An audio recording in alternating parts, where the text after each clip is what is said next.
मई में बंगाल में सत्ता की उम्मीद चली गई थी। जून में पार्टी का एक बड़ा नेता सपरिवार टीएमसी में शामिल हो गया। बीजेपी के राष्ट्रीय उपाध्यक्ष और पूर्व रेल मंत्री मुकुल रॉय आज फिर से टीएमसी में वापस लौट गए। मैं सपरिवार इसलिए कह रहा हूं कि मुकुल रॉय के साथ उनके बेटे शुभ्रांशु राय भी टीएमसी में शामिल हो गए हैं। 4 साल पहले मुकुल रॉय ने टीएमसी छोड़ दी थी। वो बीजेपी में शामिल हो गए थे, लेकिन विधानसभा चुनावों में बीजेपी हार गई और हारे हुए पर दांव कौन लगाता है, देखिए मेरी सहयोगी मनोज्ञा लोईवाल की यह खास रिपोर्ट।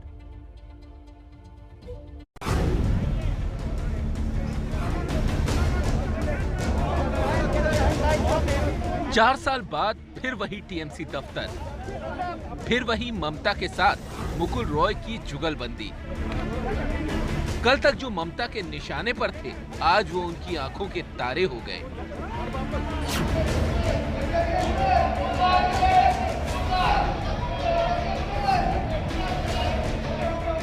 ভারতীয় জনতা পার্টি থেকে বেরিয়ে এসে এই নতুন আঙিনায় আমি যাদের সাথে দেখা হচ্ছে, কথা বলতে পারছি, আমার খুব ভালো হচ্ছে।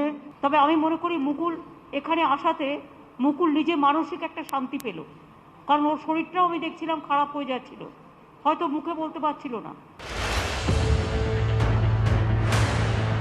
कभी टीएमसी में ममता के बाद सबसे ताकतवर नेता होते थे मुकुल रॉय, लेकिन नारदा शारदा स्कैम में नाम फंसा और ममता से अनबन हो गई तो मुकुल रॉय ने एक तीर से 2 निशाने लगाए।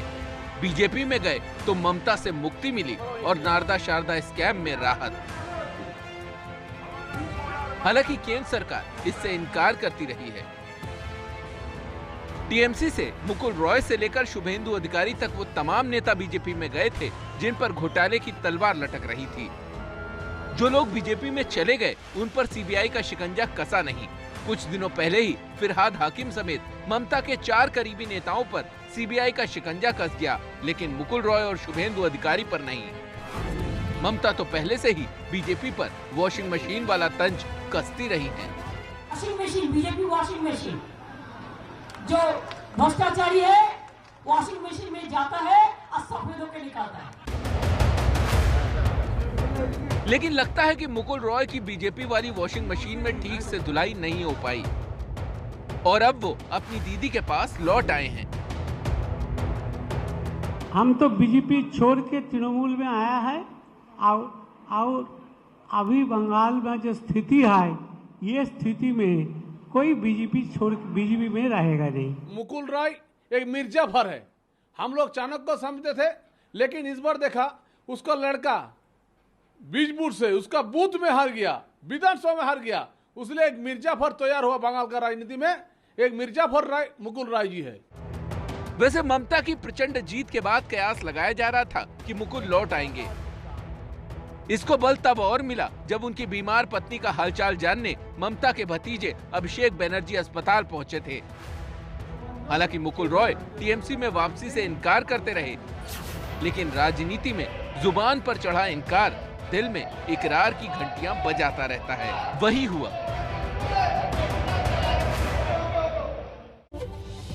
कई बार सोचता हूं तो लगता है कि ये राजनेता हैं या करियर पॉलिटिशियंस हैं जिनको सिर्फ सत्ता से प्यार है। पहले लग रहा था कि बीजेपी सत्ता में आ सकती है तो टीएमसी छोड़कर बीजेपी के करीब चले गए। बीजेपी चुनाव हार गई तो फिर वापस टीएमसी में लौट आए। कैसे जनता इनको बार बार पाला बदलने पर वोट देती है, जनता को भी सोचना चाहिए। अगर बीजेपी छोड़कर मुकुल रॉय फिर से टीएमसी में चले गए हैं तो उनका यह हृदय परिवर्तन अचानक नहीं हुआ है। इसके पीछे कुछ राजनीतिक कारण और परिस्थितियां भी बताई जा रही हैं। टीएमसी से ही बीजेपी में आए शुभेंदु अधिकारी के बढ़ते कद से मुकुल रॉय परेशान बताए जा रहे थे, क्योंकि बीजेपी ने विपक्ष का नेता मुकुल रॉय के सीनियर होने के बावजूद शुभेंदु को बना दिया था। बीजेपी के राष्ट्रीय उपाध्यक्ष थे मुकुल रॉय, लेकिन पार्टी में साइडलाइन रहे। उनके बारे में कहा जाता है कि वो विधानसभा चुनाव लड़ना नहीं चाहते थे, लेकिन उनकी मर्जी के खिलाफ पार्टी ने उनको चुनावी मैदान में उतार दिया।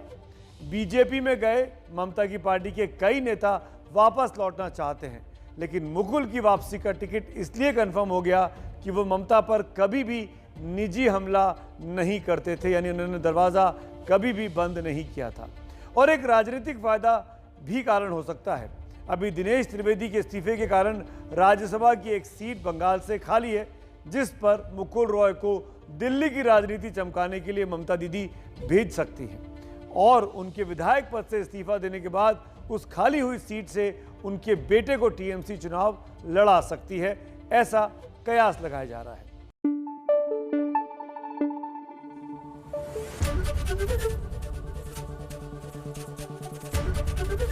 एबीपी न्यूज आपको रखे आगे।